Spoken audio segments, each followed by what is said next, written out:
കലാഭവൻ മണിച്ചേട്ടനെ പറ്റി രണ്ട് ഓർമ്മകൾ രണ്ടേ നിൽക്കത്തില്ലല്ലേ? അത് നിങ്ങൾ ഇതൊരിക്കലും കട്ട് ചെയ്യരുത്. ഞാൻ പറയുന്നത് കലാഭവൻ മണിച്ചേട്ടൻ എന്ന് പറയുന്നത് എന്നെ ഇക്കാന്നും വിളിക്കും, മോനെന്നും വിളിക്കും.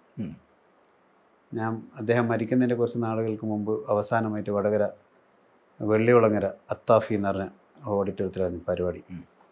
ആ പരിപാടിക്ക് അദ്ദേഹം കുറച്ച് ലേറ്റായിരുന്നു വരാൻ.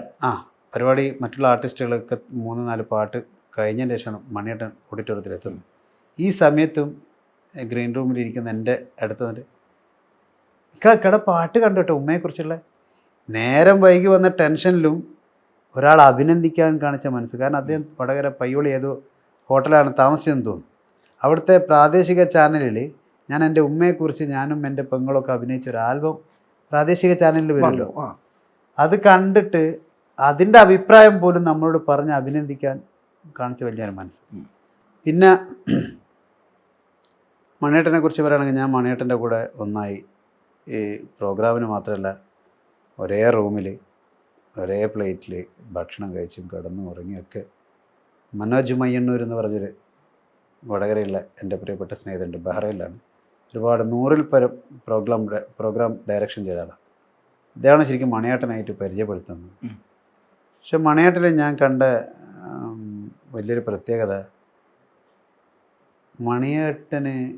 മണിയേട്ടനെ കുറിച്ച് തന്നെ അറിയില്ല. അയാളൊരു സാധാരണക്കാരൻ. അയാളെ കഴിവും ധൈര്യശാലിയുള്ള അഭിനേതാവാണ്, പാട്ടുകാരനാണ്, ഒക്കെയാണ്. പക്ഷേ മണിയേട്ടന് എന്തോ ചെറുപ്പത്തിലെ മണ്ണുമായിട്ട് ചേർന്ന മനസ്സാണ്. ഒരാൾ ഫേമസ് ആയാൽ അയാൾ ഒന്നുകിൽ ചെന്നൈയിൽ അല്ലെ കോടമ്പാക്കം അല്ലെങ്കിൽ എറണാകുളം. മണിയേട്ടൻ ചാലക്കുടി വിട്ടിട്ട് എവിടെയും പോയിട്ടില്ല. മണിയേട്ടൻ ചാലക്കുടിയിലെ പഴയ സ്നേഹിതന്മാരും നാട്ടുകാരും അമ്പലത്തിലെ ഉത്സവവും പുഴയിൽ കുളിക്കാൻ പോകും, മീൻ പിടിക്കാൻ പോകും, നാട്ടുകാരായിട്ടുള്ള ഇങ്ങനെ കളിച്ച് ഇത്രയും പോപ്പുലർ വലിയ ഐശ്വര്യ റായിൻ്റെ കൂടെ രജനീകാന്തിൻ്റെ കൂടെ ഒക്കെ അഭിനയിച്ചിട്ടും പിന്നെ എന്നും സഹപ്രവർത്തകരെ ചേർത്ത് വെക്കുന്നത്. എന്നോട് എന്താ ഇത്ര ഇഷ്ടമെന്ന് എനിക്കറിയില്ല, എന്താണെന്ന് എനിക്കറിയില്ല. എന്നെ ഭയങ്കര ഇഷ്ടമാണ്. ഞാനിപ്പോൾ അടുത്ത് ഫേസ്ബുക്കിൽ ഞങ്ങൾ കെട്ടിപ്പിടിച്ച് റൂമിലൊരു ഫോട്ടോ കിട്ടുന്നു. പിന്നെ ഒരുപാട് നന്മകൾ കണ്ടിട്ടുണ്ട്.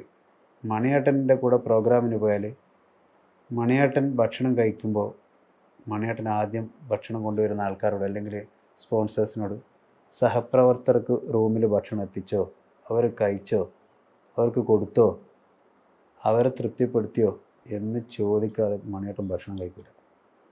പിന്നെ മണിയേട്ടൻ മരിച്ചു കഴിഞ്ഞ സമയത്ത് മണിയേട്ടൻ്റെ വീട്ടിൻ്റെ മുന്നിൽ കുറേ നേരം ഇരുന്നു. ആ സമയത്ത് ബോഡി എത്തിയിട്ടില്ല. ബോഡി വേറെ പ്രദർശിപ്പിക്കാൻ വേറെ സ്ഥലത്തും ഉണ്ടായിരുന്നു, ഒരു സ്കൂൾ അങ്കണത്തിൽ. ആ ഇരിക്കുന്ന ഓരോ സ്ഥലത്തുള്ള ആൾക്കാരോട് എന്നെ മനസ്സിലായിട്ടും ഞാനും വെറുതെ ചില ആൾക്കാരോട് നിങ്ങൾ മണിയേട്ടൻ്റെ ആരെ ഇങ്ങനെ എന്നൊക്കെ ചോദിക്കുമ്പോൾ ഓരോരുത്തരും മണിയേട്ടൻ സഹായിച്ച സഹായങ്ങളാണ് പറയുന്നത്. ഓപ്പറേഷത്തിന് പൈസ കൊടുത്തത്, കൈൻ്റെ എല്ല് ഓപ്പറേഷൻ ചെയ്യാൻ വേണ്ടി നിവർത്താൻ വേണ്ടി, ഇങ്ങനെ ഓരോരുത്തർ പ്രായമുള്ളതും പ്രായമില്ലാത്ത എല്ലാവരും. അപ്പോൾ ഞാൻ വിചാരിക്കുന്നത് ഇൻ്റർവ്യൂവിലൊന്നും പറയാത്ത കുറേ ആൾക്കാരല്ലേ അദ്ദേഹം പരിചയപ്പെടുത്താത്ത സഹായങ്ങളല്ലേ ഇതെല്ലാം.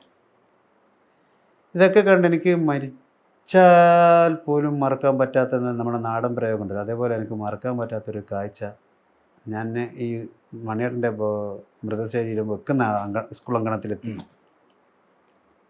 അവിടെ ഒരു KAP-ക്കാരൻ ഒരു പഴയ കാലത്തുള്ള ഒരു നമ്മളെ MGR സ്റ്റൈൽ കണ്ണടയും ഒരു ഖദറിൻ്റെ ജുബയും ഖദറിൻ്റെ തുണിസഞ്ചിയൊക്കെ തൂക്കി തോളത്തിട്ട ഒരാളോട് KAP-ക്കാരൻ പോലീസുകാരൻ പറയുന്ന, ചേട്ടായി നിങ്ങളിവിടെ നിൽക്കണ്ട, കുറച്ച് കഴിഞ്ഞാൽ ഇവിടുത്തെ അവസ്ഥ എന്താണെന്ന് അറിയാൻ പറ്റില്ല, 2 കണ്ണും കാണില്ല ജന്മനാൽ ഈ മനുഷ്യന്. അപ്പോൾ ആ സമയത്ത് അവിടെ അധികം ആളൊന്നും എത്തിയിട്ടില്ല. ഞാനൊരു ദിലീപ് എന്ന് പറയുന്നൊരു മണിയേട്ടൻ്റെ നാട്ടിലൊരു ചങ്ങാതിയാണ് എന്നെ അതിൻ്റെ അകത്തേക്ക് കയറ്റുന്നതും. പിന്നെ അവരെ സിനിമാ ഫീൽഡിലെ ആൾക്കാരെ കൂടെയൊക്കെ ഞാനുള്ളത്. എന്നെ അവിടെ നിർത്തിച്ച ഇവരാണ്, മണിയേട്ടനായിട്ടുള്ള ബന്ധം അറിയുന്നതുകൊണ്ട്. അപ്പോൾ ഈ പോലീസുകാരനോട് ഈ പ്രായമുള്ള കണ്ണാണാത്ത ആൾ പറയാം, ഞാൻ എൻ്റെ മണിക്കുട്ടനെ ഒരു നോക്ക് കണ്ടിട്ട് പോയിക്കൊള്ളാം. അതെന്ത് നോട്ടാണ്, അത് എന്ത് കാഴ്ചയാണ് എന്ന് എനിക്ക് ഇപ്പോഴും തിരിയില്ല. 2 കണ്ണും കാണാത്ത ഒരു പ്രായമുള്ള ആൾ ആ സമയത്ത് മണിയേട്ടൻ്റെ മൃതശരീരം വെക്കേണ്ട ആ ഏരിയ ബെഞ്ചും ഫ്ലവർ എല്ലാം ഇങ്ങനെ ഓരോരുത്തർ വെക്കുകയാണ്. ബോഡി എത്തിയിട്ടില്ല. അത്ര ആൾക്കാർ പുറത്തുണ്ട്. ഇനി ബോഡി എത്തിക്കഴിഞ്ഞാൽ സന്ദർശകർക്ക് മൃതശരീരം കാണാൻ വരുന്ന ആൾക്കാരെ തിരക്കെന്തായിരിക്കുന്നു പോലീസുകാരൻ നന്നായിട്ട് അറിയാം. അതുകൊണ്ടാണ് എങ്ങനെയോ ഇതിൻ്റെ അകത്ത് കയറിയ ഈ കണ്ണ് കാണാത്ത ആളോട് ആ KAP-ക്കാരൻ പറയുന്നത്, ചേട്ടായും കൂടെ നിൽക്കേണ്ട, കുറച്ച് കഴിഞ്ഞാൽ നിങ്ങളെ നോക്കാനൊന്നും ആരുണ്ടല്ലോ, നിങ്ങൾ പുറത്തെവിടെയും പോയിക്കോ. അന്നേരം മനുഷ്യൻ പറയാണ്, എൻ്റെ മണിക്കൂട്ടനെ ഞാനൊരു നോക്ക് കണ്ടിട്ട് പോയിക്കോളാം. അങ്ങനെ അകക്കണ്ണുകൊണ്ട് കണ്ടിട്ടെങ്കിലും തൃപ്തി വരാൻ മാത്രം ഒരു മണിയേട്ടൻ എന്ന് പറയുന്ന മരിച്ചു കിടക്കുന്ന ശരീരത്തിന് അകക്കണ്ണുകൊണ്ട് കണ്ടാലെങ്കിലും തൃപ്തിയാവുമെങ്കിൽ ആ മണിയേട്ടൻ എന്തായിരിക്കും? അതെ, ആ മണിയേട്ടൻ്റെ കൂടെ കിടക്കാനും ഉറങ്ങാനും പാടാനും. എന്തെങ്കിലും ഉപദേശങ്ങൾ വല്ലയ്ക്ക് തന്നിട്ടുണ്ടോ ഒരു കലാകാരനായതുകൊണ്ട് തന്നെ? അദ്ദേഹത്തിൻ്റെ ജീവിതം തന്നെ നമ്മൾ മാതൃകയാക്കി. അതെ, ഇങ്ങനെ എല്ലാ ഭാഗവും അല്ലെങ്കിലും ഒരു കലാകാരൻ എന്നുള്ള പവർ, ഒരു കലാകാരൻ എന്നുള്ള എനർജി, ഇപ്പോൾ സഹപ്രവർത്തകരോടും കൂട്ടുകാരോടും കാണിക്കുന്ന ചേർത്ത് വെപ്പ്, പിന്നെ ആരോടും വെട്ടിത്തുറന്ന് സംസാരിക്കുന്ന രീതി, പിന്നെ എപ്പോഴും അദ്ദേഹത്തെ അലട്ടിയിരുന്നത് അദ്ദേഹത്തെ ചില ആർട്ടിസ്റ്റുകളൊക്കെ ജാതിയുടെ പേരിലൊക്കെ അവോയ്ഡ് ചെയ്തിട്ടുണ്ടെന്ന്, കളറിൻ്റെ പേര്, അതൊക്കെ സങ്കടത്തോടെ പറയാറുണ്ട്. അതൊക്കെ പറഞ്ഞിട്ടുണ്ടായിരുന്നു.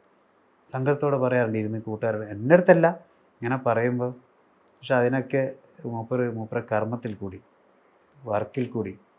എൻ്റെ അഭിപ്രായത്തിൽ മമ്മൂക്ക പറഞ്ഞൊരു ഡയലോഗുണ്ട് ചാലക്കുടിയിൽ അദ്ദേഹം മരിച്ച സമയത്ത് അനുസ്മരണ പരിപാടിയിൽ, ഒരുപക്ഷെ മണിയപ്പൽ അഭിനയിക്കാൻ എന്നെ കൊണ്ടൊന്നാവില്ല. ചിലപ്പോൾ നമുക്ക് തോന്നിപ്പോയില്ലേ, ലാലേട്ടനും മമ്മൂക്കൊന്നും പറ്റാത്ത ചില ഏരിയയിൽ കൂടി, അഭിനയത്തിൻ്റെ ഏരിയയിൽ കൂടി മണിയേട്ടൻ കടന്നു പോയിട്ടില്ലേ. അങ്ങനത്തെ വലിയൊരു നടനെക്കുറിച്ച് ഓർമ്മിക്കുമ്പോൾ അദ്ദേഹത്തിൻ്റെ മനസ്സിലൊക്കെ എനിക്കൊരു ഇടമുണ്ട് എന്ന് ബോധ്യപ്പെടുത്തി തന്നിട്ടുണ്ട്. ആ ഒരു കൂട്ടുകാരൻ്റെ മണിക്കൂട്ടന് വേണ്ടി രണ്ടുപേരൊക്കെ പാടാവോ? രണ്ടുപേരെ.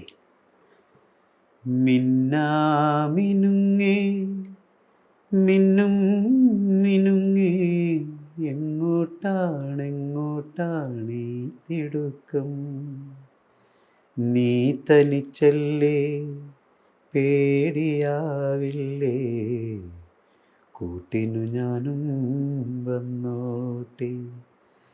മിന്നാമിനുങ്ങേ